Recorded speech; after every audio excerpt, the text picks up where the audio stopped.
Bosnia and ഹെർസഗോവിനയുടെ തലസ്ഥാനമായ സരയേവോയുടെ സമീപമുള്ള ഒരു മലയുടെ മുകളിലാണ് ഇപ്പോൾ ഞാൻ. ബാറ്റിൽ ഓഫ് ഷുജ് എന്ന കൊടിയ യുദ്ധം നടന്ന സ്ഥലമാണിത്. ബോസ്നിയൻ യുദ്ധകാലത്ത് ഈ മൈതാന സമാനമായ പ്രദേശം സെർബിയൻ പട്ടാളത്തിന്റെ ബേസ് ആയിരുന്നു. അവർ ഇവിടെ നിന്നും പീരങ്കികൾ കൊണ്ടും ഗ്രനേഡുകൾ കൊണ്ടും ലോങ് റേഞ്ച് തോക്കുകൾ കൊണ്ടും സരയേവോ നഗരത്തിനുമേൽ കനത്ത ആക്രമണങ്ങൾ നടത്തി. അങ്ങകലെ താഴ്വാരത്ത് സരയേവോ നഗരം. ആ നഗരം ലക്ഷ്യമാക്കി ഇവിടെ നിന്നാണ് പീരങ്കി ഷെല്ലുകളും മിസൈലുകളും പാഞ്ഞുകൊണ്ടിരുന്നത്. യുദ്ധകാലത്ത് സെർബിയൻ സേന സരയേവോയെ ലക്ഷ്യം വെച്ച് ഇത്തരത്തിലുള്ള പല മലനിരകളിൽ താവളമടിച്ചിരുന്നു. ആ കഥയാണ് എന്റെ ഗൈഡ് കെൻ പറഞ്ഞു തരുന്നത്. ആക്രമണത്തിനായി വലിയ സന്നാഹങ്ങൾ തന്നെ അവർ ഒരുക്കി. ദൂരെ നിന്നുള്ള ആക്രമണമാണ് സെർബിയൻ സൈന്യം നടപ്പാക്കിയത്. നഗരത്തിനകത്തേക്ക് അവർ ഇറങ്ങിയിരുന്നില്ല. യുദ്ധകാലത്ത് സരയേവോയിലുള്ള ബോസ്നിയൻ സൈന്യത്തിന്റെ പക്കൽ ലോങ് റേഞ്ച് ആയുധങ്ങൾ കുറവായിരുന്നു. അതിനാൽ സെർബിയൻ സൈന്യത്തിന് സുരക്ഷിത താവളമായിരുന്നു ഇവിടം. നഗരത്തിലേക്ക് ആയുധങ്ങളും അവശ്യ സാധനങ്ങളും ഒന്നും എത്താതിരിക്കാൻ ശക്തമായ ഉപരോധം ഏർപ്പെടുത്തിയിരുന്നു. ഇക്കാണുന്ന കെട്ടിടങ്ങളൊക്കെ ഷെല്ലാക്രമണത്തിൽ തകർന്നവയാണ്. ഈ മലനിരയിൽ ബോസ്നിയാക് വംശജരുടെ ധാരാളം വീടുകളുണ്ടായിരുന്നു. സെർബിയൻ പട്ടാളം വന്നതോടെ അവരെല്ലാം ഇവിടെ നിന്ന് പലായനം ചെയ്യുകയായിരുന്നു. മറ്റൊരിടത്ത് വണ്ടി നിർത്തി നോക്കുമ്പോൾ കുറെ കൂടി അടുത്തുനിന്നും നഗരത്തെ കാണാം. കുറച്ചുകൂടി അടുത്തുനിന്ന് നഗരത്തെ ആക്രമിക്കാവുന്ന ഇടം. മികച്ച ആയുധങ്ങളും ഷാർപ്പ് ഷൂട്ടർമാരെയുമാണ് സെർബിയൻ സൈന്യം ഇവിടെ വിന്യസിച്ചിരുന്നത്. എന്നാൽ താഴെ നഗരത്തിലുള്ള ബോസ്നിയൻ പട്ടാളക്കാരുടെ പക്കൽ അത്തരം ആയുധങ്ങളൊന്നും ഉണ്ടായിരുന്നില്ല. എന്നിട്ടും അവർ ഈ മലയിലേക്ക് കയറി വന്ന് സെർബ് സൈന്യത്തെ ആക്രമിച്ചിരുന്നു. പക്ഷേ അത് വിജയിച്ചില്ല. മുകളിൽ നിൽക്കുന്നവർക്ക് മല കയറി വരുന്നവരെ പെട്ടെന്ന് കണ്ടെത്താനും ആക്രമിക്കാനും കഴിയുമല്ലോ. ലോങ് റേഞ്ച് തോക്കുകളുമായി സെർബിയൻ സൈന്യത്തിലെ ഷാർപ്പ് ഷൂട്ടർമാരാണ് ഇവിടെ നിലയുറപ്പിച്ചിരുന്നത്. നഗരത്തെരുവുകളിൽ ഇറങ്ങുന്നവരെ അവർ ഇവിടെ ഇരുന്ന് വെടിവെച്ചു വീഴ്ത്തി. ദിവസവും നിരവധി പേർ അങ്ങനെ കൊല്ലപ്പെട്ടു. ഇതേ വിധം മറുവശത്തുള്ള മലനിരയിലും സെർബിയൻ പട്ടാളമുണ്ടായിരുന്നു. ചുറ്റുമുള്ള എല്ലാ മലകളും നിയന്ത്രണത്തിലാക്കാൻ കഴിഞ്ഞു എന്നതായിരുന്നു സെർബിയൻ സൈന്യത്തിന് മുൻതൂക്കം ലഭിക്കാൻ കാരണം. ഏതാണ്ട് 4 വർഷമാണ് അവർ ഈ നഗരത്തെ വളഞ്ഞു നിന്നത്. നഗരത്തിലുള്ള ബോസ്നിയൻ സൈന്യത്തിന് ആയുധങ്ങളോ നഗരത്തിലേക്കുള്ള അവശ്യവസ്തുക്കളോ ഒന്നും എത്തിയില്ല. ബോസ്നിയാക് വംശജർ മാത്രമല്ല, സെർബുകളും ക്രൊയാറ്റുകളുമെല്ലാം നഗരത്തിലുണ്ടായിരുന്നു. സെർബ് വംശജർ അന്ന് സെർബിയൻ സൈനികരുടെ ചാരന്മാരായി പ്രവർത്തിച്ചു. ഏതൊക്കെ ഇടങ്ങളാണ് ആക്രമിക്കപ്പെടേണ്ടത് എന്ന സൂചനകൾ നൽകിക്കൊണ്ടിരുന്നത് അവരാണ്. കുന്നിറങ്ങുമ്പോൾ ഇടതുവശത്ത് കാണുന്നത് ഒരു റെസ്റ്റോറന്റ് ആണ്. മനോഹരമായ ഒരു റെസ്റ്റോറന്റ്. കൊടിയ യുദ്ധം കഴിഞ്ഞപ്പോൾ ആഘോഷത്തിന്റെ കേന്ദ്രമായി മാറിയ ഒരിടം. അവിടെ നിന്ന് ഭക്ഷണം കഴിച്ചാലോ എന്ന് എന്നോട് ചോദിച്ചു കെൻ. ഈ യാത്രയങ്ങ് തീർന്നിട്ടാകാമെന്നായി ഞാൻ. ഇപ്പോൾ ഈ വെളിച്ചമുള്ള സമയത്ത് ഷൂട്ട് ചെയ്യണം. താഴെ മലകൾക്ക് നടുവിലെ ഒരു തടാകം പോലെ നഗരം. കുറച്ചുകൂടി താഴേക്ക് ചെല്ലുമ്പോൾ മലഞ്ചെരുവിൽ കൂടുതൽ ജനവാസ കേന്ദ്രങ്ങൾ കാണുന്നു. സരയേവോ നഗരത്തിന്റെ ജനവാസ മേഖല ഈ മലഞ്ചെരുവിലേക്കും വ്യാപിച്ചു കിടക്കുകയാണ്. വിമാനം ലാൻഡ് ചെയ്യുന്ന സമയത്തും നഗരത്തിലൂടെ യാത്ര ചെയ്യുമ്പോഴുമൊക്കെ മലഞ്ചെരുവിലേക്ക് പടർന്നു കയറുന്ന വീടുകളുടെ നിര ഞാൻ കണ്ടിരുന്നു. അത് ഇതൊക്കെയാണ്. ഒറ്റ വീടുകൾ മാത്രമല്ല, ചെറിയ അപ്പാർട്ട്മെന്റ് കോംപ്ലക്സുകളുമുണ്ട്. വലിയ കെട്ടിടങ്ങളുണ്ട്. കുന്നിൻ ചെരുവുകളിൽ അവയെങ്ങനെ നിരന്നു നിൽക്കുന്നു. അതിനെല്ലാം ഇടയിലൂടെ റോഡുകളുണ്ട്. ജനം തിങ്ങിപ്പാർക്കുന്ന ഇടങ്ങളാണ്. എങ്കിലും ഈ പ്രദേശങ്ങൾക്കെല്ലാം ഒരു അടുക്കും ചിട്ടയും വൃത്തിയുമുണ്ട്. ബോസ്നിയ സമ്പന്ന രാജ്യമല്ല. സരയേവോ ഒരു വൻ നഗരവുമല്ല. എങ്കിലും വൃത്തിയുള്ള നഗരമാണിത്. മാലിന്യമോ അനാവശ്യ നിർമ്മിതികളോ എങ്ങും കാണില്ല. നേരം ഇപ്പോൾ 9 മണി കഴിഞ്ഞിട്ടുണ്ട്. ഞങ്ങൾ നഗരത്തിന്റെ പ്രധാന ഭാഗത്തേക്കെത്തി. പുതിയ കാലത്ത് സരയേവോ നഗരത്തിന്റെ പുതിയ ഭാഗത്ത് ധാരാളം വലിയ അപ്പാർട്ട്മെന്റുകൾ ഉയരുന്നുണ്ട്. 4.25 ലക്ഷം ജനം വസിക്കുന്നുണ്ട് ഈ നഗരത്തിൽ. ബോസ്നിയൻ യുദ്ധം തുടങ്ങുന്ന നാളുകളിൽ 5 ലക്ഷത്തോളമായിരുന്നു നഗര ജനസംഖ്യ. യുദ്ധം ആരംഭിച്ചതോടെ ധാരാളം ആളുകൾ ഇവിടം ഉപേക്ഷിച്ചുപോയി. ഇപ്പോൾ നഗരവാസികളുടെ എണ്ണം സാവധാനം വർദ്ധിച്ചുകൊണ്ടിരിക്കുകയാണ്. ഗ്രാമങ്ങളിൽ നിന്നും ഈ നഗരത്തിലേക്ക് കുടിയേറുന്നവരുടെ എണ്ണം കൂടിയതിനാലാണത്. ഞങ്ങൾ നഗരത്തിലെ പ്രധാന പാതയിലേക്കെത്തി. കെന്നിന്റെ സേവനം ഇന്ന് രാത്രി കൊണ്ട് അവസാനിപ്പിക്കുകയാണ്. ഇതേവരെ കാറിൽ ഞങ്ങളോടൊപ്പമുണ്ടായിരുന്ന പ്രൊഫസർ ഹഷീം യാത്ര പറഞ്ഞു. ഇവിടെ അടുത്ത് അദ്ദേഹത്തിന്റെ ഒരു ബന്ധുവീടുണ്ട്. അവിടെയാണ് ഇന്ന് രാത്രിയിലെ താമസം. നാളെ ബസ്സിൽ കയറി ഗ്രാമത്തിലെ തന്റെ വീട്ടിലേക്ക് പോവുകയും ചെയ്യും. അടുത്ത ഊഴം കെന്നിന്റേതാണ്. ഇന്നുവരെയുള്ള സേവനത്തിനാണ് കെന്നിനെ ഞാൻ ഏർപ്പാട് ചെയ്തിരിക്കുന്നത്. അതിനാൽ ഇദ്ദേഹം യാത്ര പറഞ്ഞ് പിരിയുകയാണ്. അപ്പോൾ ഞാൻ കെന്നിന് മുന്നിൽ ഒരു നിർദ്ദേശം വെച്ചു. നാളെ രാവിലെ കൂടി വരണം, സരയേവോയിലെ യുദ്ധകാല ടണലുകൾ കാണാൻ പോകാൻ. കെൻ ആ ദൗത്യമേറ്റു. 8 മണിയാകുമ്പോൾ അവിടേക്ക് പോയാൽ 9:30 കഴിയുമ്പോഴേക്കും തിരികെ എത്താം. കെൻ കാറിൽ കയറി അത് ഓടിച്ചുപോയി. ഞാൻ ഹോട്ടലിലേക്ക് കയറിയില്ല. നേരം രാത്രി 10 മണിയായിട്ടുണ്ട്. ഇന്നൊരു തിങ്കളാഴ്ചയാണ്. തെരുവുകളിൽ ഈ ഭാഗത്തൊന്നും വലിയ തിരക്ക് കാണുന്നില്ല. ഈ പോകുന്നതെല്ലാം ടൂറിസ്റ്റുകളായിരിക്കാം. ഞാൻ ഓൾഡ് ടൗണിലേക്ക് നടക്കാൻ തീരുമാനിച്ചു. ഭക്ഷണം അവിടെ നിന്നും കഴിക്കാം. ഓൾഡ് ടൗണിലെ റെസ്റ്റോറന്റുകൾ രാത്രി വൈകിയും തുറന്നിരിക്കുമെന്നാണ് പ്രതീക്ഷ. വിദേശികൾ എത്തുന്ന ടൂറിസ്റ്റ് കേന്ദ്രങ്ങളിലെല്ലാം അതാണ് രീതി. അവിടേക്ക് നടക്കുമ്പോൾ ഇവിടെ ഒരു ഭാഗം ലൈറ്റപ്പ് ചെയ്തിട്ടുണ്ട്. ഇത് ഇവിടുത്തെ പുരാതനമായ ഒരു നിർമ്മിതിയാണ്. സരയേവോ താസ്ലിഹാൻ. പഴയകാലത്തെ ഒരു കാരവൻ സെറായിയാണ് താസ്ലിഹാൻ, വണിക്കുകളുടെ സത്രം. 16-ാം നൂറ്റാണ്ടിൽ നിർമ്മിച്ചതാണിത്. പിന്നീട് തകർന്നടിഞ്ഞ സത്രത്തിന്റെ അവശേഷിപ്പുകൾ ഇപ്പോൾ ഈ വിധം സംരക്ഷിച്ചിരിക്കുകയാണ്. ഖാസി ഖുസ്രേവ് ബെയ് താസ്ലിഹാൻ എന്നാണ് ഇത് പൊതുവെ അറിയപ്പെടുന്നത്. സരയേവോയിലെ ഒട്ടോമൻ ഗവർണറായിരുന്നു ഖാസി ഖുസ്രേവ് ബെയ്. 1540 മുതലുള്ള 3 വർഷം കൊണ്ടായിരുന്നു ഇതിന്റെ നിർമ്മാണം. അക്കാലത്ത് വലിയൊരു വാണിജ്യപാതയുടെ ഭാഗമായിരുന്നു സരയേവോ നഗരം. 70 കുതിരകളെ വരെ സൂക്ഷിക്കാനുള്ള ലായങ്ങളും 90 കച്ചവടക്കാർക്ക് ഉറങ്ങാനുള്ള ഇടങ്ങളും ഈ സത്രത്തിലുണ്ടായിരുന്നു. 2 നിലയായിരുന്നു കെട്ടിടത്തിനുണ്ടായിരുന്നത്. ഒട്ടോമൻ കാലത്തെ മറ്റു സത്രങ്ങളിൽ നിന്നും വ്യത്യസ്തമായി ഈ കാരവൻ സെറായിയിൽ വണിക്കുകൾക്ക് സൗജന്യ താമസമാണ് ഒരുക്കിയിരുന്നത്. നടന്ന് ഓൾഡ് ടൗണിലേക്ക് എത്തുമ്പോൾ അവിടം ഏതാണ്ട് വിജനമാണ്. കഴിഞ്ഞ ദിവസം രാത്രിയിൽ ഇതിലെ നടക്കുമ്പോൾ വൻ ജനത്തിരക്കായിരുന്നു ഈ തെരുവുകളിലെല്ലാം. നേരം 10 മണിയായെന്നതും തിങ്കളാഴ്ചയായതിനാൽ നാട്ടുകാർ രാത്രിയിൽ തെരുവിൽ അധികമുണ്ടാകില്ലെന്നതുമായിരിക്കാം ഇന്ന് തിരക്ക് അനുഭവപ്പെടാത്തതിന് കാരണം. ഓൾഡ് ടൗണിന്റെ പ്രാന്തഭാഗത്തേക്ക് എത്തുമ്പോൾ റെസ്റ്റോറന്റുകളിലും സ്മരണിക വിൽക്കുന്ന കടകളിലുമൊക്കെ ആളുകളെ കാണുന്നുണ്ട്. എല്ലാം ടൂറിസ്റ്റുകൾ തന്നെ. പല തെരുവുകൾ പിന്നിട്ടു നടന്നു.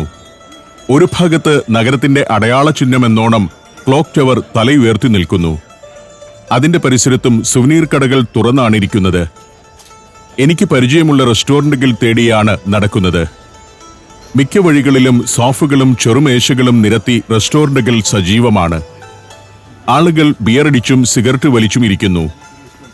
ഓൾഡ് ടൗണിന്റെ എല്ലാ ഭാഗത്തും ഈ വിധം രസകരമായ ഒരു ആംബിയൻസ് ആണ്.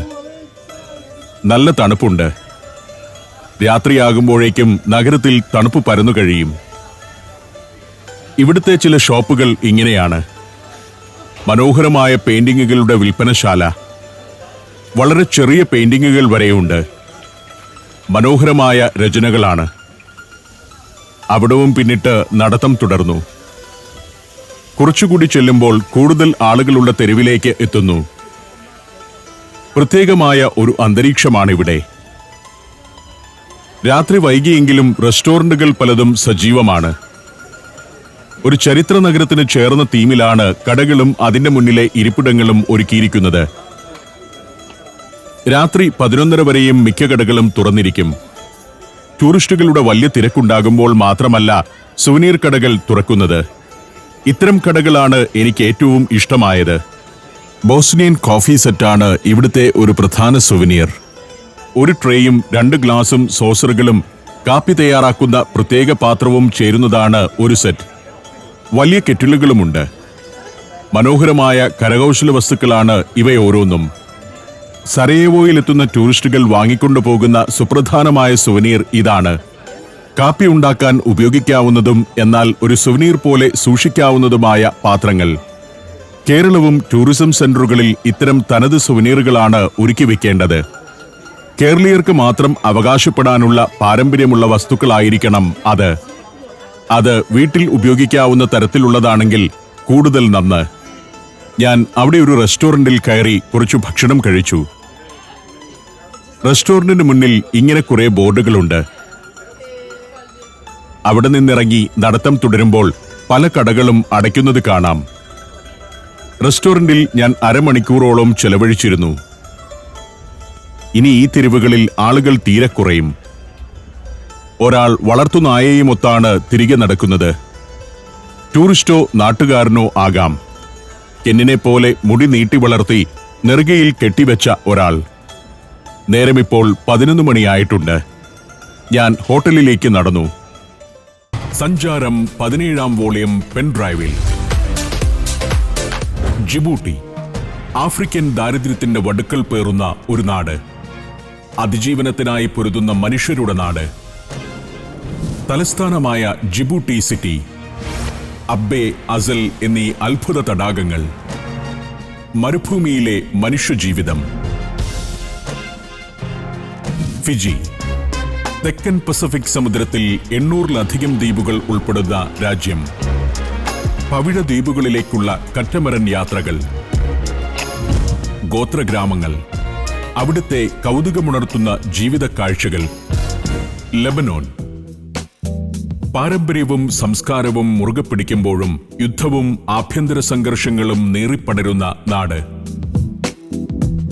ബൈബിൾ കഥകളിൽ ദേവദാരുവിന്റെയും സുഗന്ധദ്രവ്യങ്ങളുടെയും തെളിനീരരുവികളുടെയും ദേശമായിരുന്ന ലെബനോന്റെ ഇന്നത്തെ കാഴ്ചകൾ ആവേശകരമാണ്. എത്യോപ്യ, ആദിമ മനുഷ്യൻ പിറന്ന നാട്.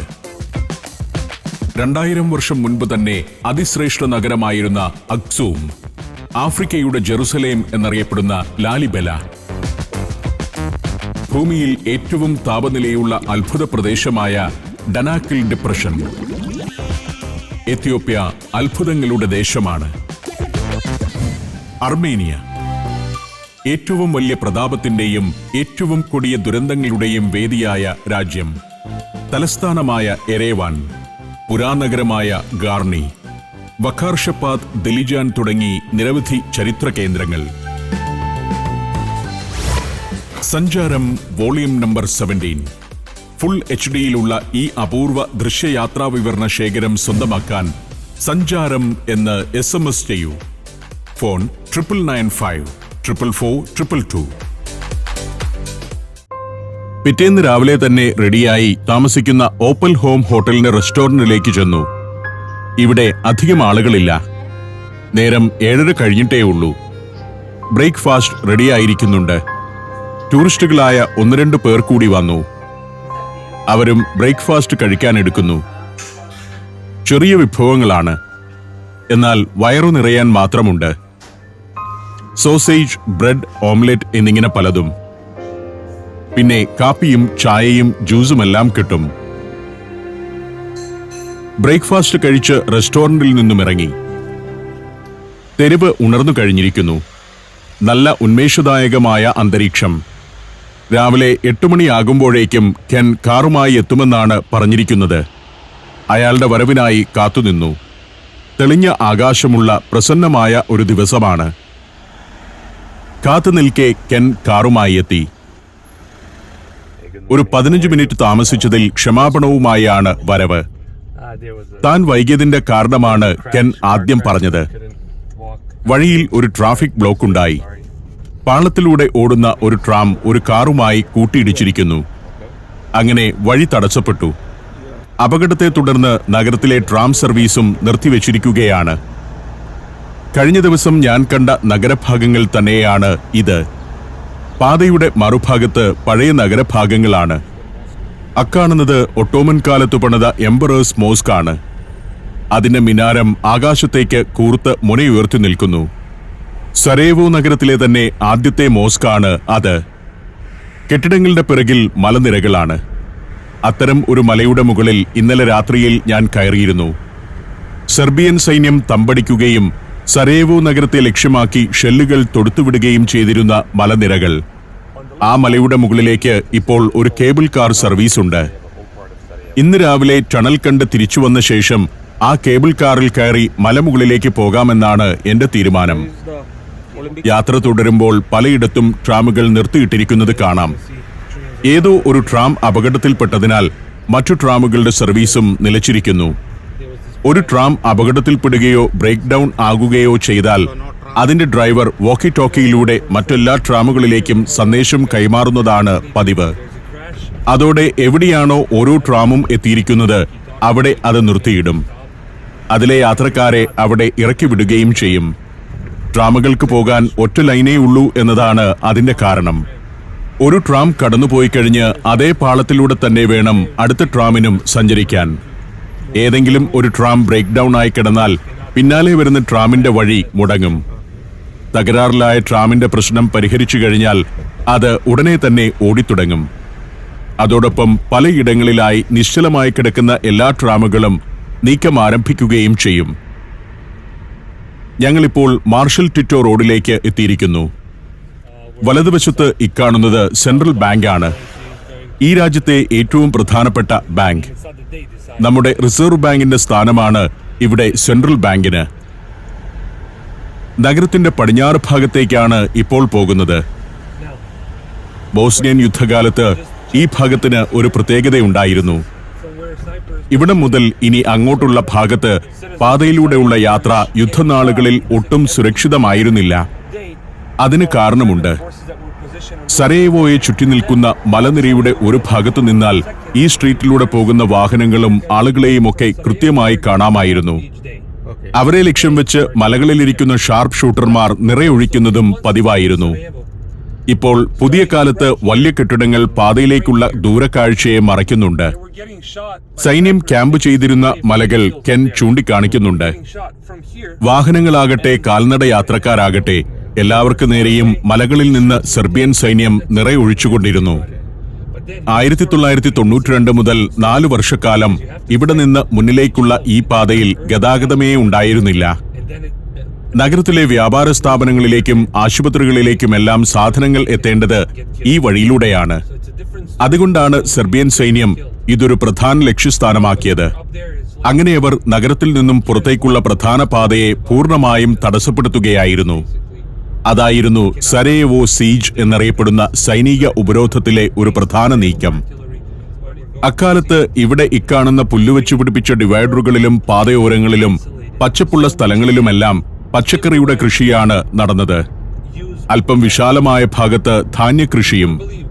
രാജ്യതലസ്ഥാനത്തെ ഏറ്റവും പ്രധാന പാതയുടെ ഡിവൈഡറിലായിരുന്നു ആ കൃഷി എന്നോർക്കണം.